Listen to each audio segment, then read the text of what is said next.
నేను చెప్తున్నాడు ఏం చెప్తున్నాడు రాజీవ్ గాంధీ గారు కంప్యూటర్ కనిపెట్టిండట ఇక నీకు ఎంత తెలివి ఉందో దీన్ని బట్ట చెప్పొచ్చు అయ్యా రేవంత్ రెడ్డి గారు నీకు తెలియదు దరిద్రం ఏంటంటే నీకు తెలియదన్న విషయం కూడా తెలియదు నీకు ఎవడు చెప్తే ఇనవు కంప్యూటర్ కనిపెట్టింది రాజీవ్ గాంధీ కాదు నాయన చార్లెస్ బ్యాబేజ్ అన్నట్టు ఆయన పాపం ఆయన కనిపెట్టిండు ఆయన బాధపడుతున్నాడు ఎక్కడున్నాడు కానీ ఆయన ఆత్మ అది బాధపడతా ఉన్నది రాజీవ్ గాంధీ గారు భారతదేశానికి కంప్యూటర్ పరిచయం చేసినట్టాడు రాజీవ్ గాంధీ గారు కంప్యూటర్ పరిచయం చేయలేదు భారతదేశానికి 1955లోనే టాటా గ్రూప్ వాళ్ళు బొంబాయిలో మొట్టమొదటి కంప్యూటర్ను వాళ్ళు తీసుకొచ్చినారు ఇది నీకు తెలియదు ఆ రోజు రాజీవ్ గాంధీ గారికి 10 ఏళ్ళలో 12 ఏళ్ళలో ఇది నీ తెలివి ఇది నీకున్న పరిజ్ఞానం ఇక దాంతోపాటు మీకు తెలుసు ఈ రాష్ట్రంలో పరిస్థితి ఎట్లా ఉంది అంటే ఒకవైపు చికెన్ గున్యాలు విష జ్వరాలు మరొక వైపు ఈ డెంగ్యూలు పారిశుద్ధ్యం పడకేసింది పట్టణ ప్రగతి లేదు పల్లె ప్రగతి లేదు కనీసం పల్లెల్లో పిచికారి కొట్టించే పరిస్థితి లేదు నీ ప్రభుత్వానికి స్కూళ్ళలోనేమో చాక్ పీసులకు పైసలు లేవు పల్లెల్లోనేమో పిచికారి కొట్టించేందుకు పైసలు లేవు సర్పంచుల బిల్లులు ఇవ్వవు ఆఖరికి పోలీసుల బండ్లల్లో మరి మమ్మల్ని అరెస్ట్ చేసి వాళ్ళని కొట్టబోయేటోళ్ళకి వాళ్ళకు కూడా మరి కనీసం వాళ్ళ బండ్లలో డీజిల్ పోసే ముఖం లేదు దాంతోపాటు హోంగార్డులకు కూడా జీతాలు ఇచ్చే పరిస్థితి లేదు చెప్తూ పోతే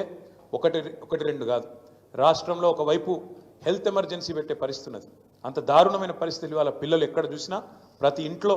జ్వరాలతో అతలాకుతలం అవుతున్నారు ఇవన్నీ ఒకవైపు ఉంటే పాలనను పక్కన పెట్టి కేవలం కేసీఆర్ను బీఆర్ఎస్ పార్టీని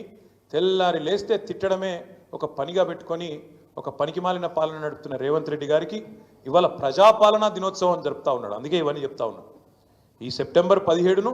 ప్రజాపాలనా దినోత్సవం అంటున్నాడు ఈ రాష్ట్రంలో ఇంతవరకు పాలన అనేదే లేదు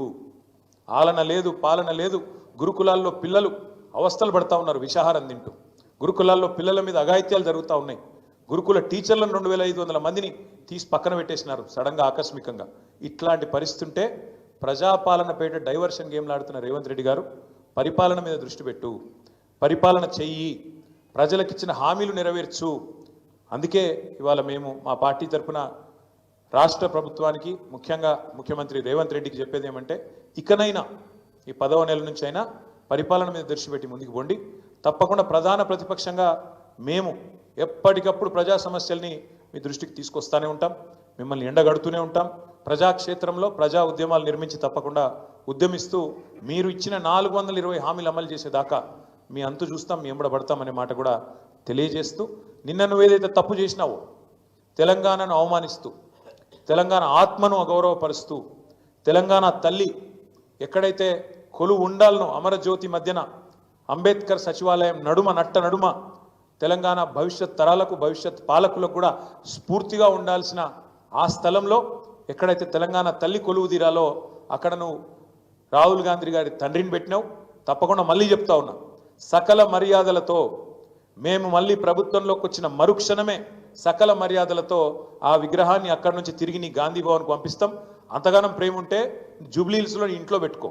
లేదా ఇంకో కాడ పెట్టుకో కానీ అక్కడ మాత్రం ఖచ్చితంగా తెలంగాణ తల్లి ఉంటుంది ఇది జరిగి తీరుతుంది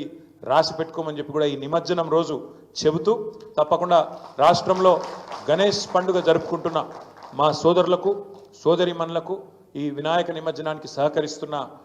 రాష్ట్ర ప్రభుత్వ యంత్రాంగానికి మా తమ్ముళ్లకు మా చెల్లెలకు ఎవరైతే గణేష్ నిమజ్జనానికి ఘనంగా ఊరేగింపుగా గణపతి బప్ప మోరియా అంటూ ముందుకు పోతున్నారో వారందరికీ కూడా శుభాకాంక్షలు తెలియజేస్తూ చివరగా